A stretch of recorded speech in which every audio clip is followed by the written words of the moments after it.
Hello my crafty friends, it's Sinead here, and we have the traveling snail mail.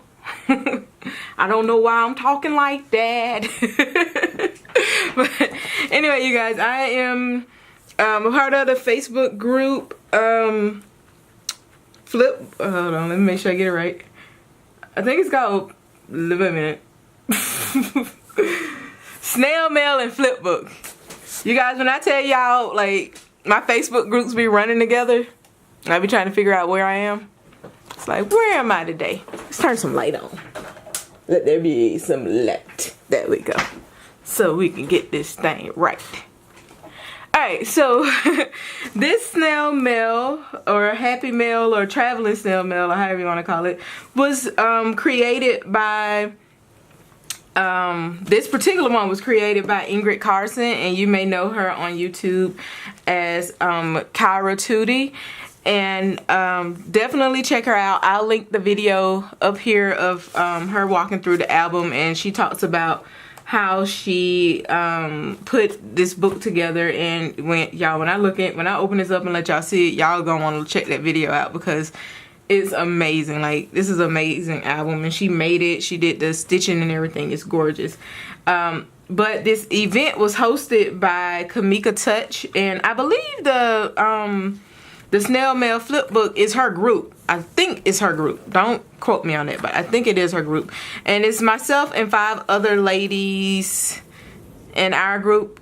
No, it's 4 of the ladies in my group. It's 5 of us total, I believe. And each month we're gonna send mail. So for the month of like January, February, I've been having this lovely, gorgeous book in my possession. Because you have a month to add your additions and then send it out. And so let's open it up. So first off, Ingrid included a letter to us just introducing the book and you know, just saying hey and telling us about the book and how everything is set up. So I left that there so the next lady will have it. But here is her first page. How gorgeous is this? Like, super cute, right?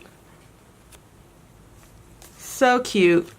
And like, I love the feel of it. We have lace, we have a lot of texture, and she created quotes.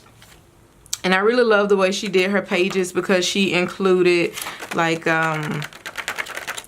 acetate pieces, and I thought it was really smart. She included like an actual mailing envelope, and it has the little window. So she set this up to be like her little pocket of embellishments, or like layered clusters of embellishments. And she has a couple of things in there. And then she just has the pages set up so pretty. She has an envelope here, a little pocket from the heart with ribbon, and then she has a bow here and a wand, and she has a little what do you call those things? Brain fried. And I'm gonna grab some glue because I don't want her little ticket coming off.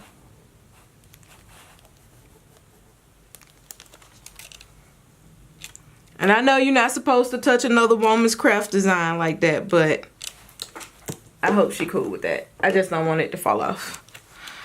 And she also has like this little wand here, which is so cute, and some tassels, and some doilies and everything.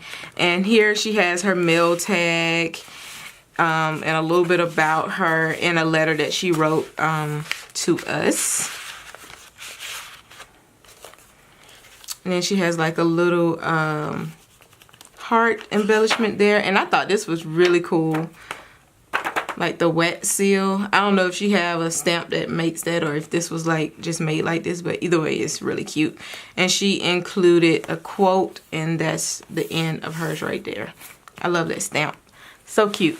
So here is where I started, and of course I have the hello my crafty friend sitting right there in the front because you know that's how I like to greet people.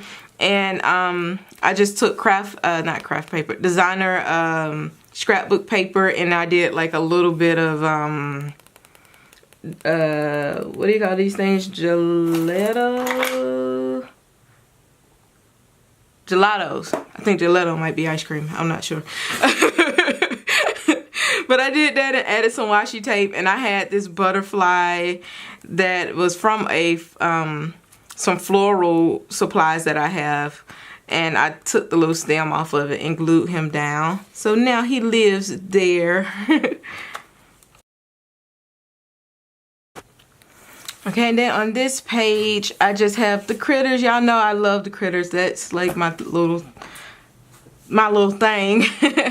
But the cool part was that you include goodies that you want the next person to work into their designs. So she included this like peacock feather die cut and this little flower die cut. So I have those here. And then for my little acetate piece, I stamped it with some stays on, and it says look for the miracles. And to me, this paper is like so pretty. To me, it looked like artwork. I wanted to not include anything on it. I wanted to be plain and let this kind of like be like the focal of that. So that was my rationale behind that. And then I left my lovely ladies a little bit about me. And for the little envelope, I made it a little sleeve for my currently, and I just did like a little currently what I am doing. You can see it. So reading, all that stuff, loving.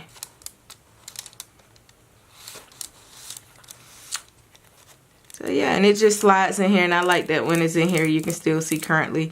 And I use this same little mixed medium on the envelope to give it some color, and then to keep the color for transferring, I set it with some Perfectly pearls, and then I went over it with some Heidi Swap Shine, and I added the little stamp because I thought that would be cute. And then I included some weird little photos of me. You guys know I love like Snapchat filters. I know. The weirder the better. And then I included like the picture that's like the official Becoming Fab picture. And then I included just a regular normal picture of myself. A selfie. And on this page I included some answers to the tag questions that she put in the book. So she wanted to know what do we order at Starbucks, and for me that was a pumpkin spice latte. So I usually only go to Starbucks during pumpkin spice season. I don't like iced coffee, and the pumpkin spice is like super sweet, so that's why I like it. And I haven't found one that's like as sweet, except for another seasonal drink, and it comes out during the same time as pumpkin spice. So yeah. When it's like off season for pumpkin spice, when I'm at Starbucks, I get an orange juice. Keep it simple. And the second question was, I never leave my house without, and for me it's my phone. I'm a total addict for that phone. I really gotta unplug a little bit more than what I do. And for number 3 is what song is constantly stuck in your head, and for me it's the Shape song, because Mac makes us listen to this freaking song over and over and over and over again.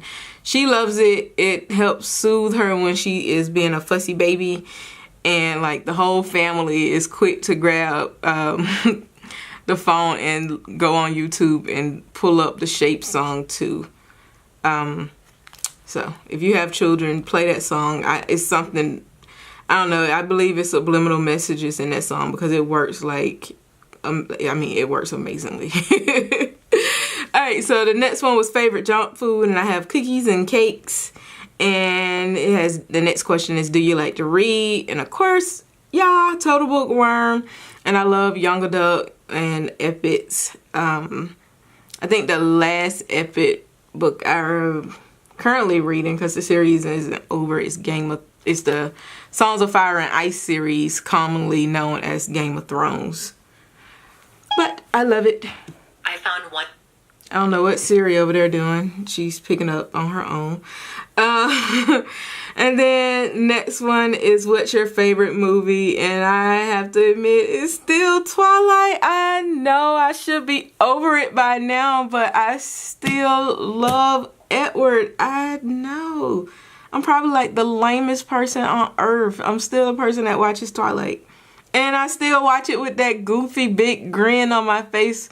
Like when she meets him for the first time, and I'm like, oh, Edward. I know. I need to get over it. It's been almost 9-10 years. Well, actually, it's been probably 10 years since I read the book. But I think it's been about 8 years since the movie. I don't know. The next one is, if you could travel back in time to have dinner with someone, who would it be? And I put my grandmother. I really do miss my grandma, and we would have, like, really, we had daily dinners at her house when we wasn't staying with her. And then when I did stay with her, we would eat pretty much every meal at the table. Like, she would, like, my grandmother in her, like, youth, she was a fry cook. So she could, like, throw down. And so one thing she would do is she would get up and cook for us, like, breakfast, lunch, dinner, snack. Like, the time when I did live with her, I got put on the pounds, y'all. But the rule was she cooked, but you had to sit at the table and eat it. So, yeah. Then I have some goodies, and I have more, but they wouldn't fit into this pocket. And these were some actually that came with the book, but I didn't get to use these, so I'm just going to pass them along. So I'm just not holding out on the goodies. And then I also have a package that I put together that I don't know what I did with right now. But I have a package of, like, die cuts and stuff that I've made that goes in to the next person as well. And then my last page, I had to include a Prima doll. That's going to be something I include on each one. And the cool part is that I can start working on this before I even get the next book. So I'm kind of like moving it ahead. And I have this, how I colored this one is up on the channel. So I will definitely leave a link to that one, to the video on how I colored this gal. But yeah, that is my, this is my contribution to Ingrid's traveling journal. And I just love the way she created her book. And she created it in a way that it has room to grow. I got a really good feeling that my book that I created is gonna be so, like, overstuffed, it's not gonna close, because I didn't do that. I made my book with a with my cinch machine, because, you know, it was the new thing I had and I was dying to use it. So I'm gonna wrap this one more time. So I got a feeling that mine is gonna be, like, packed, but I love that hers can kind of grow. So yeah, I am getting ready to pass this on to the next lucky lady, and then she's gonna fill it with goodies. I just wanted to jump on and share it with you guys, a project that I did, and introduce you to a new lovely lady. So yeah, definitely check out her channel, and I will see you guys tomorrow. Bye bye.